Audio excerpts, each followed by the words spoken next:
வாங்க உறவுகளே, இயற்கை பல அதிசயங்களை கொண்டது. அதுல உயிரோட ஒரு பாலம் இருக்குன்னு சொன்னா நம்புவீங்களா? அதுலயும் நம்ம ஊர்ல இருக்குன்னு சொன்னா நம்புவீங்களா? தொடர்ந்து இணைந்திருங்கள் இந்த காணொளி உங்களுக்கு பிடிச்சிருந்தா லைக் பண்ணுங்க, ஷேர் பண்ணுங்க, கமெண்ட் பண்ணுங்க. சப்ஸ்கிரைப் செய்யாத சொந்தங்கள் பெல் பட்டன் அழுத்தி அஞ்சனாஸ் இன்ஃபோ மீடியா என்ற சேனலை சப்ஸ்கிரைப் செய்யுங்க.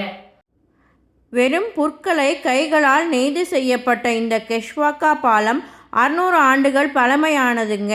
இந்த பாலம் பெருநாட்டில் குஷ்கோ பகுதியில் அப்ரிமிக் நதியின் மீது இன்கா இன மக்கள் ஒவ்வொரு ஆண்டும் கோடை காலத்தில் சிதிலமடைந்த பகுதிகளை பார்வையிட்டு புற்களை கயிறாக திரித்து குஷ்வாக்கா பாலத்துக்கு வலு சேர்த்து வராங்கங்க. ஐக்கிய நாடுகள் கல்வி அறிவியல் பண்பாட்டு அமைப்பான யுனெஸ்கோ 2013ஆம் ஆண்டிற்கான உலக புராதன சின்னமாக இந்த கெஷ்வாக்கா பாலத்தை அறிவிச்சதுங்க.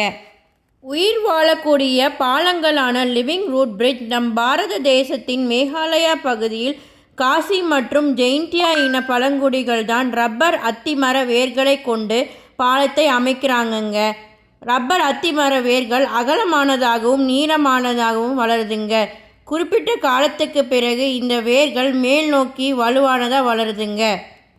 சுத்தமான கிராமமான மெல்னாங் என்கிற கிராமத்தில் தான் உமனா என்ற பழமையான ஒற்றை அடுக்கு பாலங்கள் இருக்குங்க. ஆரம்பத்தில் ஒற்றை அடுக்காக இருந்த இந்த பாலத்தை ஆற்று நீர் பெருக பெருக 2 அடுக்கு பாலமாக மாற்றினாங்கங்க. இந்த 2 அடுக்கு பாலத்தின் பேர் பார்த்திங்கன்னா உம்ஷியாங் டபுள் டெக்கர் பிரிட்ஜுங்க.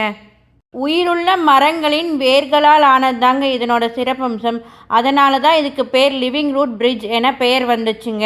அடுத்து கண்ணாடி பாலமான ரூயி பிரிட்ஜ் சீனாவில் ஜெய்ஜாங் பகுதியில் DNA வடிவில் இருந்து வருதுங்க.